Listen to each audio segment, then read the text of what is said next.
जाहिर स्वागत। किस किरण का वेग प्रकाश के वेग के बराबर होता है? एक शानदार जानदार क्वेश्चन है, कई कंपटीशन में कई बार पूछा गया सवाल है और अगर फर्स्ट टाइम आ जाए तो बिल्कुल कंफ्यूजन हो जाता है। सवाल फिर से देख लीजिए, किस किरण का वेग प्रकाश के वेग के बराबर होता है?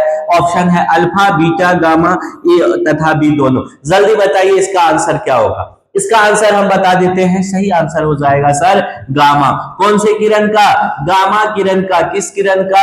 गामा का। गामा किरण से जुड़ी हुई वो तमाम बातें जान लीजिए जो जनरल कंपटीशन पूछ सकता है और आगे अगर पूछे तो गलती नहीं करना है। गामा किरण खोज करता है, हालांकि बहुत कम पूछता है, तो पॉल विलार्ड हो जाएगा, 1900 में हो जाता, लेकिन नामकरण अगर पूछ ले तो रदरफोर्ड ने किया था। गामा किरण का नामकरण किसने किया था? रदरफोर्ड ने। वेग प्रकाश के वेग के बराबर होता है। यह एक चुंबकीय विकिरण है, ठीक है। यह कैसा विकिरण है? ठीक जैसे एक्स किरण होता है उसी तरह से यह भी होता है। अगर चुंबकीय विकिरण है तो इसका मतलब यह फोटोन कण का गुण अपने में रखता है, अर्थात यह जो है जैसे फोटोन कण जो होता है सर, फोटोन एक ऐसा कण है जिसमें न आवेश होता है न द्रव्यमान होता है। उसी तरह से गामा किरण में न आवेश होता है न द्रव्यमान होता है, आवेशहीन और द्रव्यमानहीन होता है।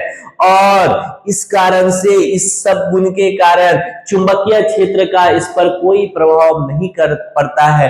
क्योंकि यह आवेशहीन कण है, चुंबकीय क्षेत्र का कोई प्रभाव नहीं पड़ेगा, यानी चुंबकीय क्षेत्र के द्वारा यह क्या होगा? विचलित नहीं होगा। चुंबकीय क्षेत्र का प्रभाव नहीं पड़ेगा, याद रहेगा, नहीं पड़ेगा। इसके बाद नाभिकीय क्षय के कारण उत्पन्न होता है, यह भी बात पूछ सकता है। भेदन क्षमता अधिक होता है अल्फा, बीटा, गामा में, सबसे अधिक पूछ दे गामा का। अल्फा, बीटा और गामा किरण में सबसे अधिक वेदन क्षमता किसकी? गामा की।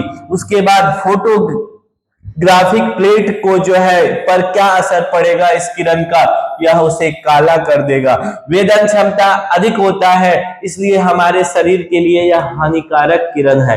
कैसा विकिरण है? हानिकारक विकिरण है। तो क्वेश्चन पे फिर लौट जाइए। क्वेश्चन था किस वेग का प्रकाश के वेग के बराबर होता है? किस किरण का वेग? तो ऑप्शन हो जाएगा गामा।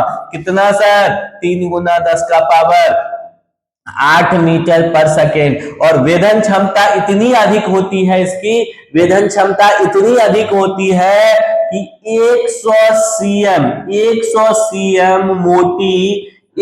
सीएम मोटी एल्यूमिनियम का एल होता है। एल के चादर को ये भेद सकता है। अब आप सोच सकते हैं कि वेदन क्षमता कितनी अधिक होती है। तो गामा रे से जो भी इंपॉर्टेंट बातें थी वो हम आपको बता दिए। उम्मीद करते हैं कि आपको समझ में भी आ गया होगा और कंपटीशन में आप कभी छोड़ेंगे भी नहीं क्वेश्चन को। इसी तरह की चीजों के लिए आप बने रहिए हमारे साथ। मिलते हैं पुनः। बहुत बहुत धन्यवाद। जय हिंद।